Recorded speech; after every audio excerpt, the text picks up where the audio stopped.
potentially have to be interviewed. So aside from saying that a physical altercation precipitated this, we're not able to expand, unfortunately. You have a follow-up, Glenn? Not at this point, no. Julia? Or no. Okay, Julia? Yeah, you mentioned witnesses there, Jay. Hi, it's Julia from by the way. Hi. Just wondering, were other people present during this incident that you are aware of? Yeah, you know what, I'm not 100% sure, Julia. I'm sorry, I just haven't been briefed to that extent. So I'm not 100% sure. I just know that usually in the course, like this building on Elgin Avenue is a high-rise. I don't know if you would call it an apartment building. So certainly when an incident like this happens, often there's a number of people that reside within that building that will want to talk to whether or not they were present or directly present for the homicide itself. You have a follow-up? No, not. And just for members of the media, this is the 12th homicide of 2021 that we've released on this year. All right. Actually, Jay, I do have, or yeah. Kelly, I do have Yeah, a go follow-up. ahead. We have to get them done now. Go ahead, Glenn. So officers are still interviewing witnesses at the scene or in the apartment building? I think there's still work to be done, and I don't know if that entails interviewing those witnesses, but I can tell you that a homicide investigation usually doesn't conclude over the course of a weekend. These are very long, extensive investigations. There's forensic work that still has to occur. But the reason, I just don't want to get too detailed in terms of what led up to this fight, just in case there is any witnesses that still have to be interviewed. Any final questions on this topic? I'm good. We can always come back to it. Thank you.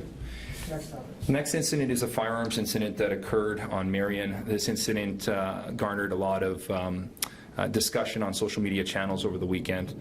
On May 29, 2021, at 4:34 p.m., East District General Patrol officers, with the assistance of the Tactical Support Team, responded to the 200 block of Marion Street for the report of a female that had been seen acting bizarrely and appeared to be loading a firearm at the door of a dog grooming business. With the assistance of a citizen who attempted to preoccupy the female, she was safely taken into custody.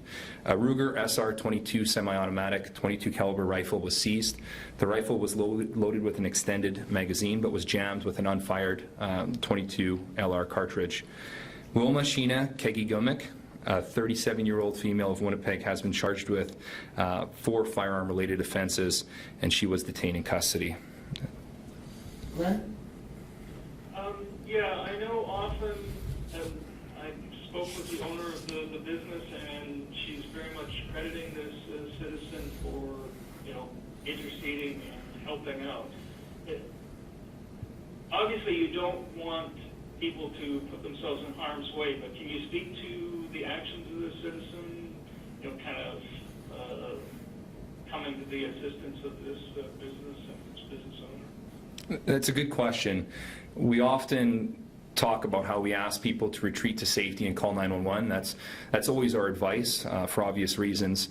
But we also recognize there's a human element at play. And when you see somebody approach a business with a firearm, I think people can act differently. In this case, this person decided to approach and ended up engaging in dialogue with this person to try to distract her until police could arrive. I talked to officers that were involved in the call just before this press conference, and they wanted to highlight the work of that citizen. It was a 53-year-old man. They said without that individual doing what he did, this could have ended a lot worse, and it was important for the officers that responded to that call to acknowledge this. You have a follow-up, Glenn? This almost sounds like one of those incidents we're all too familiar with from south of the border.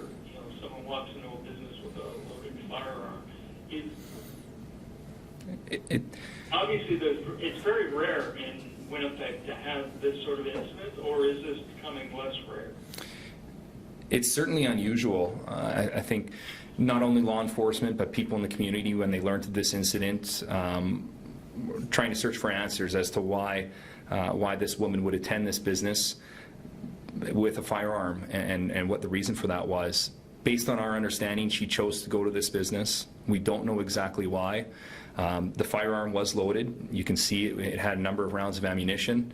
So we really don't know what the outcome could have been. Fortunately, in this case, we had the help of that citizen who distracted this female. We had our officers that were able to safely take her into custody. We've seized this firearm, and now she's facing a number of charges. And ultimately, that's our goal at the end of the day. You have a follow-up, Glenn? I hate to be trivial about it, but lucky no one was seriously injured in this incident, obviously. Absolutely. Even myself, when I read about this incident over the weekend, I didn't expect to see I guess the type of the firearm that you can see pictured.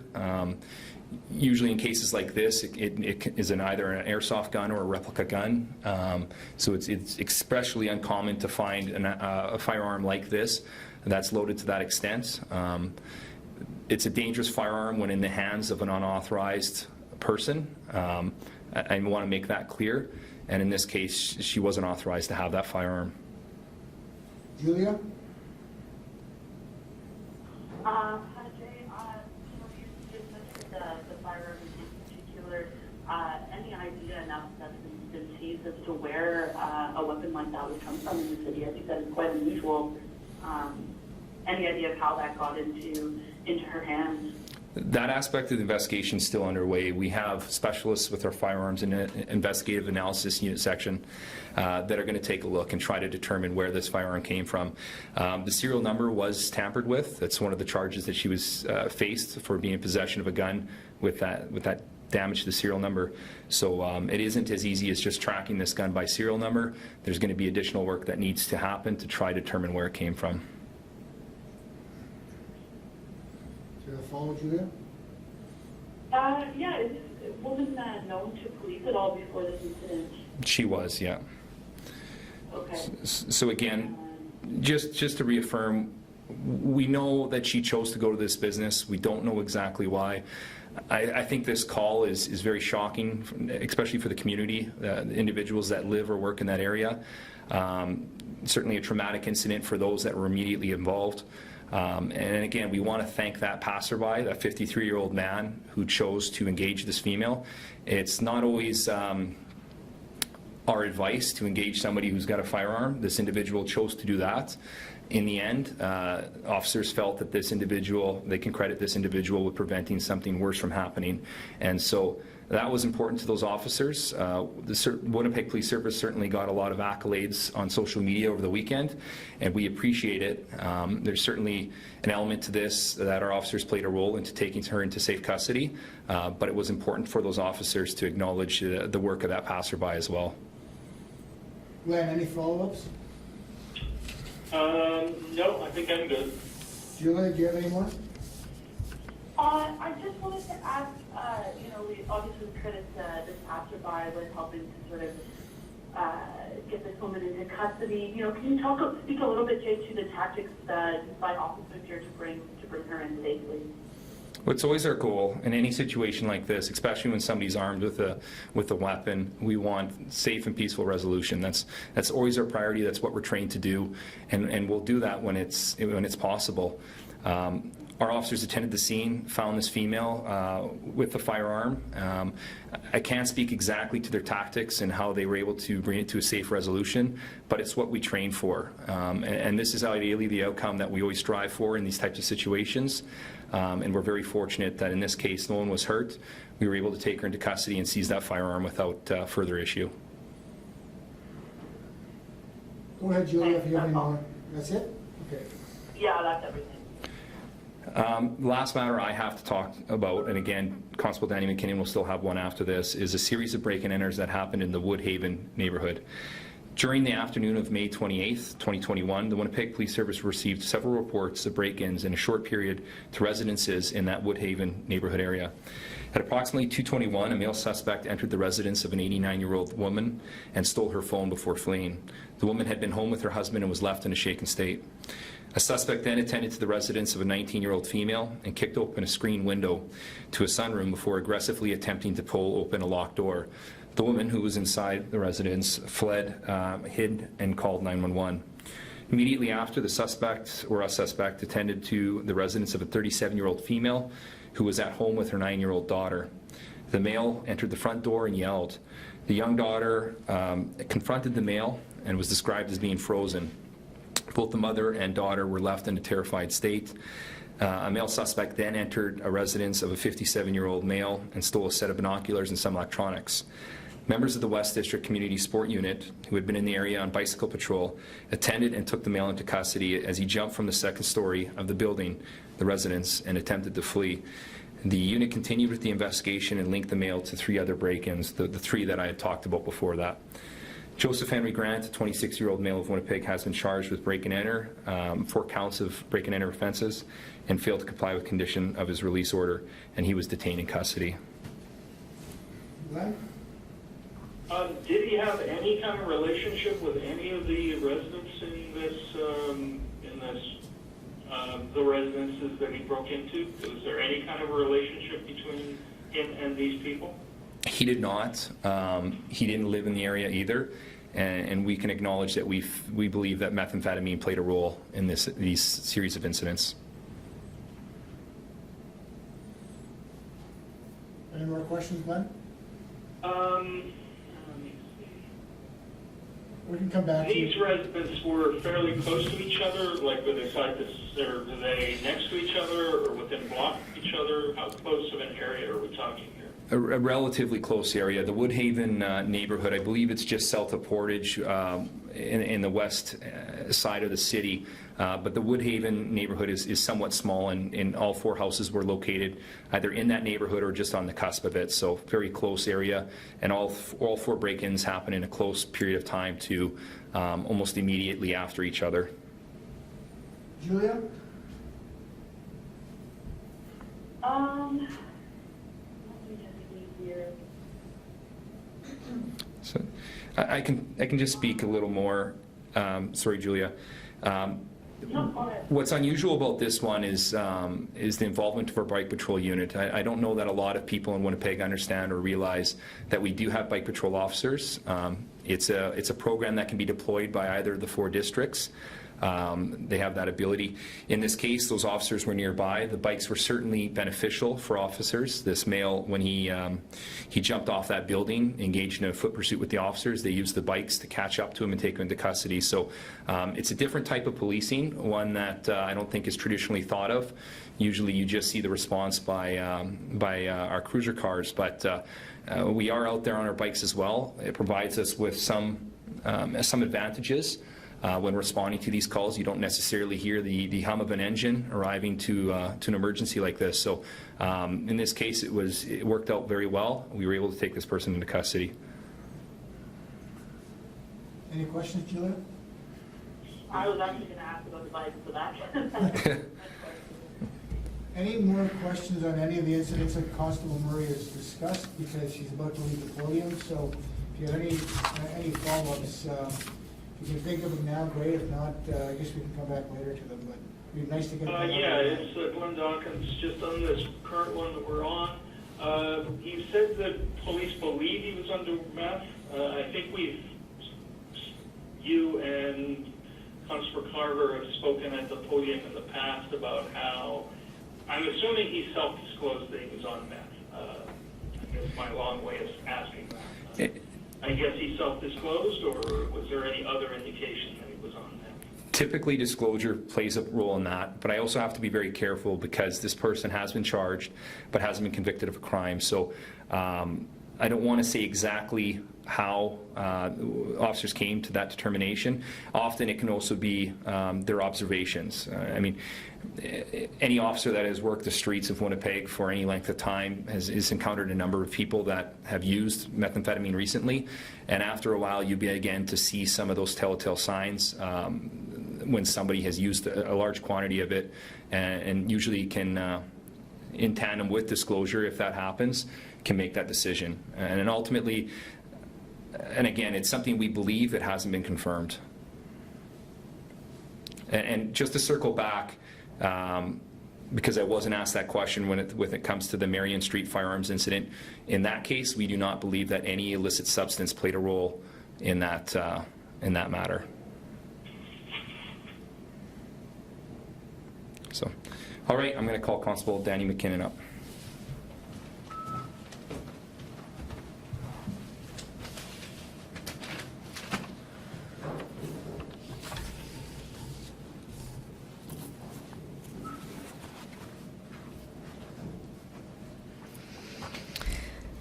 Okay, thank you, Constable Murray. It's Constable Danny Mckinnon, spelled M-C-K-I-N-N-O-N.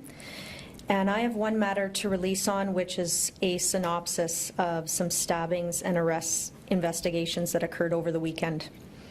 Over the past weekend, General Patrol officers and Major Crimes Unit responded to multiple stabbings.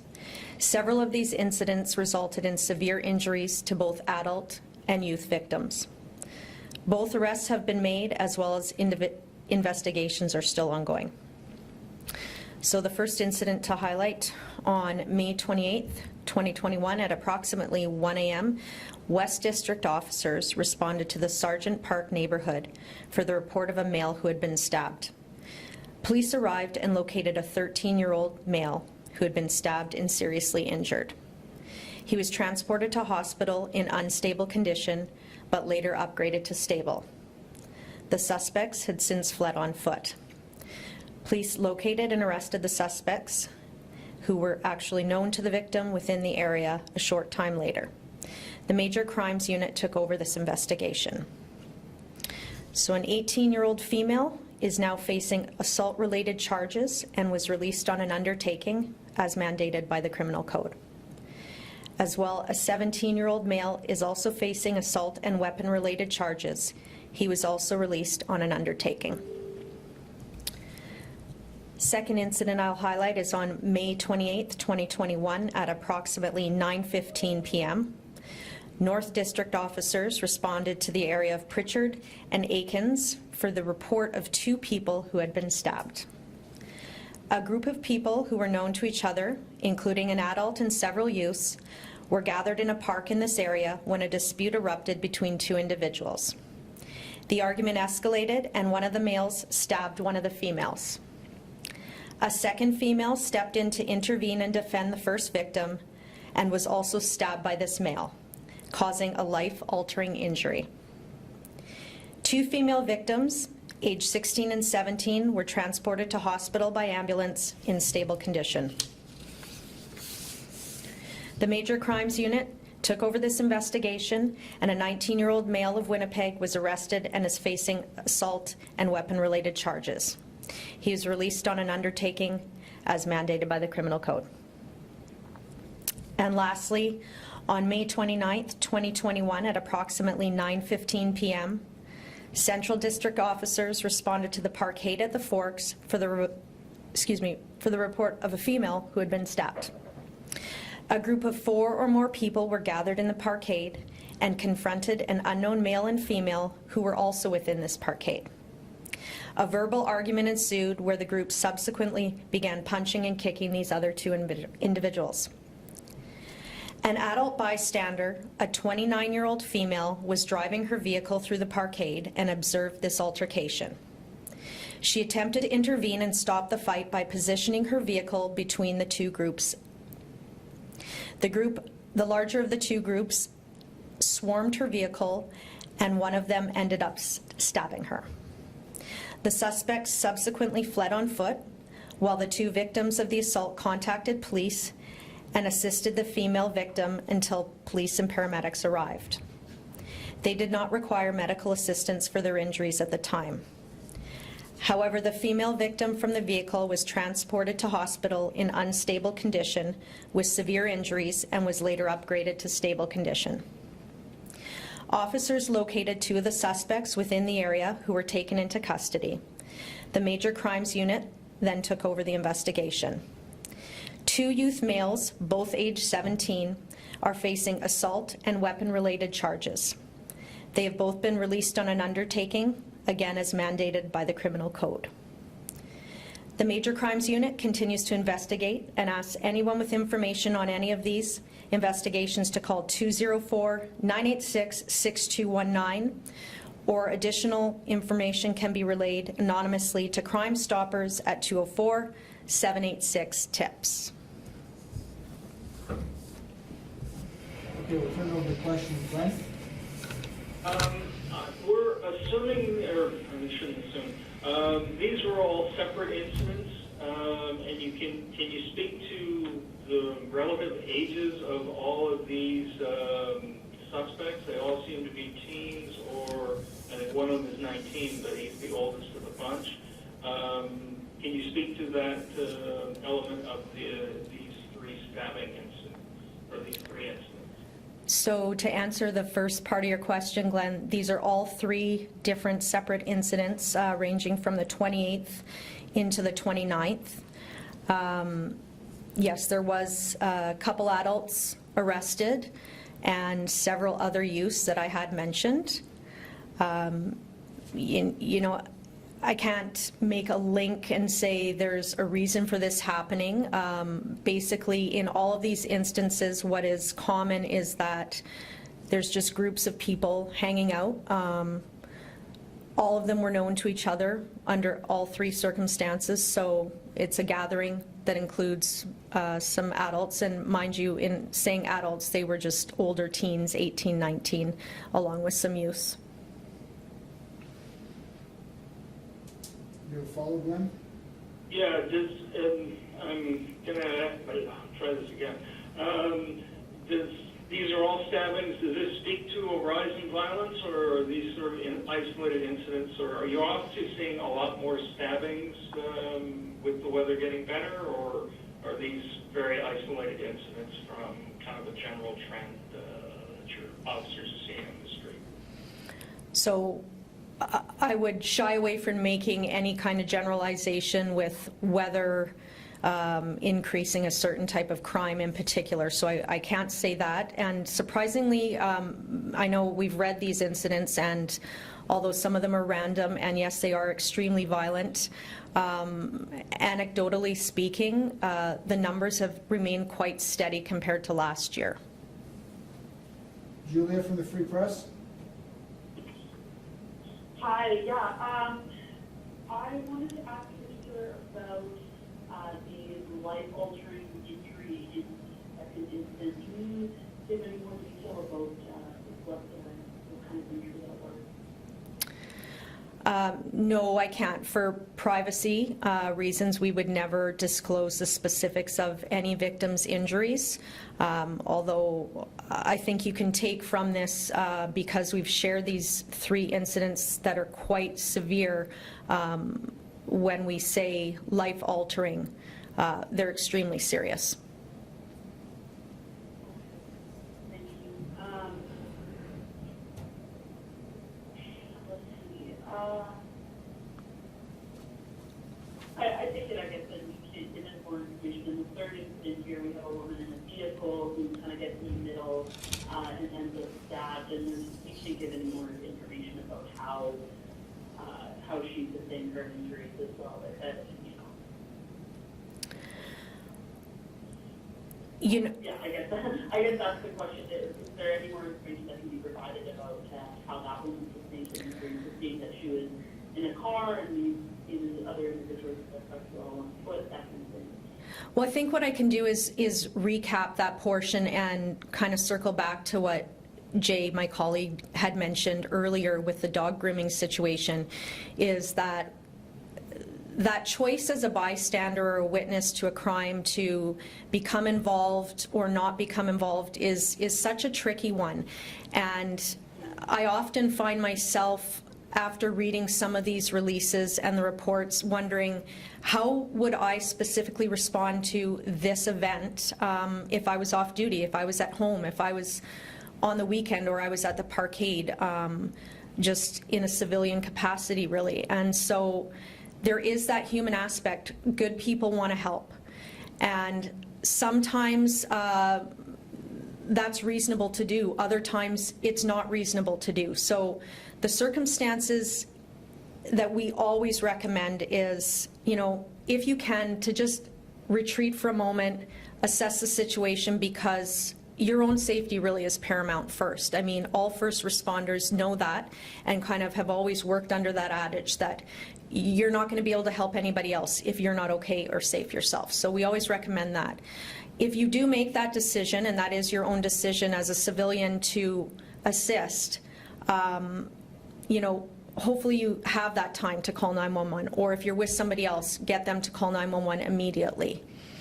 And then the second part, just to re-clarify, was this female was in her vehicle. She positioned, by the sounds of the report, she positioned her vehicle in between the two groups that were fighting. She did this to prevent the two victims from getting further injured. And it sounds like her vehicle was swarmed, and somehow one of the assailants made their way either through the window or whether her door was open. I don't know the details on that, but that's likely how that played out. Thanks.